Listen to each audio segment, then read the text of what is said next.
रुड़की की सलोनी अभी भी लड़ रही है। एक सिल्वर मेडल वाली लड़की चाय बेच रही। जीत कर आई तो फोटो सेशन के लिए भीड़ थी।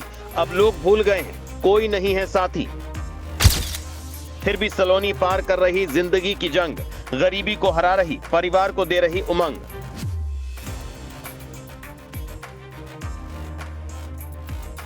उत्तराखंड की एक बेटी ने न सिर्फ गरीबी को चुनौती दी है, बल्कि एक मिसाल भी कायम की है। चुनौतियां रास्ते में ही आती हैं, लेकिन उन चुनौतियों के बगल से न गुजरकर उनका सामना करना और उन्हें हरा देना ही असली कामयाबी है। इस बेटी ने भी कुछ ऐसा ही किया है, जिसकी जितनी तारीफ की जाए उतना कम है। इंसान की जिंदगी में परीक्षाएं बहुत हैं, हर मोड़ पर परीक्षा देकर गुजरना पड़ता है। उसी परीक्षा में से एक है गरीबी की परीक्षा, जिसमें रहकर बुलंदियों को छूना किसी के लिए भी आसान नहीं होता। लेकिन रुड़की की सलोनी ने ये सब आसान किया है। रुड़की की सलोनी ने अपने भीतर कई चुनौतियों को समेट रखा है, लेकिन फिर भी कामयाबी की सीढ़ियां चढ़ जाती है। रुड़की में एक झुग्गी झोपड़ी में रहने वाली सलोनी ने न केवल गरीबी और अभाव की तमाम परिकाष्ठाओं को लांघा है, बल्कि 17 साल की सलोनी धानिया ने अपनी कठिन परिश्रम और मेहनत के दम पर उत्तराखंड की पहली इंटरनेशनल रग्बी खिलाड़ी का गौरव हासिल किया है। ये अपने आप में एक बुलंदियों को छू लेने वाली कामयाबी है। ना चाहकर भी लोग उसे छू सकते हैं।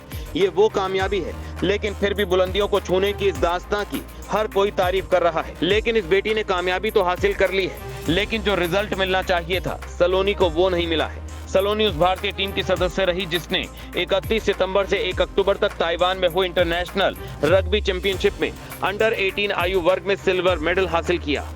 इससे सलोनी ने न केवल उत्तराखंड का नाम रोशन किया, बल्कि देश का भी मान बढ़ाया है। लेकिन सलोनी की जिंदगी में अभी भी वही परिश्रम और वही परेशानियां जिंदा हैं, जो बार बार चोट मार रही हैं। अफसोस इस बात का है कि देश के लिए अंतर्राष्ट्रीय मंच पर सिल्वर मेडल हासिल करने के बाद भी सलोनी वापस अपने ठेले पर चाय ही बेच रही है। सलोनी अपनी पढ़ाई के साथ साथ अपनी माता सुदेश के साथ ठेले पर चाय बेचने में मदद करती है।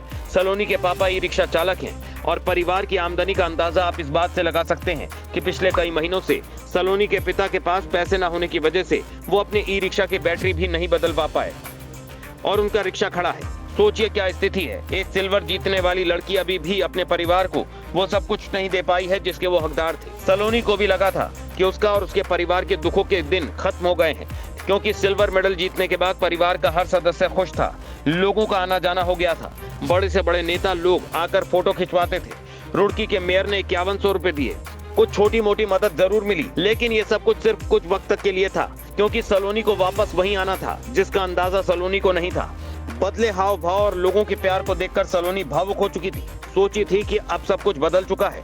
सलोनी को भले ही उस मोड़ पर छोड़ दिया गया हो, लेकिन सलोनी अपनी बुलंदियों को छूने के सिलसिले को नहीं छोड़ रही है। सलोनी के रग्बी कोच आयुष सैनी ने बताया कि कक्षा 11वीं की छात्रा सलोनी सुबह 5 बजे उठकर 7:30 बजे तक रग्बी प्रैक्टिस करती है। उसके बाद कुछ घर के काम निपटाने के बाद शाम 3:30 बजे तक स्कूल में रहती है। शाम को अपनी झोपड़ी के ऊपर सड़क की तरफ बनी ठेली पर चाय बेचने में अपनी मां की मदद करती है। सलोनी के परिवार में उसके माता पिता और 5 भाई बहन हैं। उसके पिता ई रिक्शा चलाते हैं।